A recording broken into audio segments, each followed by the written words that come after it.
In the last video, we had seen the basic stuff about vectors, its addition, multiplication, how it is convenient to assume a vector as an arrow on a coordinate system which is identified by its coordinates, and we also got the idea about vector spaces and its properties. Now, let's visualize this vector. Now, have a look on the coordinates. Recall that it shows how to get to the tip from the tail. Now note that this means exactly the same as extending the unit vector along x-axis and y-axis and simply adding them. Now it's interesting to note that this is true for any vector on the plane. It can be represented as a linear combination of these two vectors.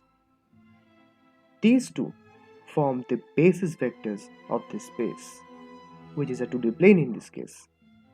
In other words, any vector on the R2 plane can be represented as a linear combination of these two vectors. Now, you might ask if they are the only possible basis vectors. Well, not really.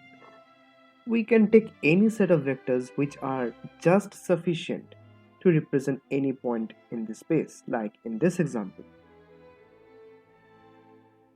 Notice what happens when two vectors lie on the same line. In other words, one vector lies in the span of the other vector. Now, what is exactly a span? Well, we will come back to it later. The only thing that you can do here is extend, squeeze, or change the direction of the vector. This limits the point on the line, and hence these two vectors can't form a basis of the space. This criteria is called linear dependence. And hence, to get a basis, we need linearly independent vectors. This is actually true in general, like in the case of 3D.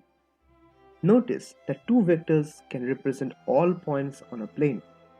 But in order to get to the third dimension, we need another vector, which points out of the plane. If that vector lies on the plane of the initial vectors, it would be clearly impossible to get to the third dimension, and hence they can't become the basis of the 3D space. Now it's a nice time to talk about what do we mean by span of a set of vectors. If you have a set of vectors, the vectors that we get as a linear combination of the vectors belong to the span of the set. Like for instance, the unit vectors along x and y axis spans the entire 2D plane on which they are lying. Now, you can think regarding the fact that why the vectors which are linearly independent and spans a space forms the basis of the space.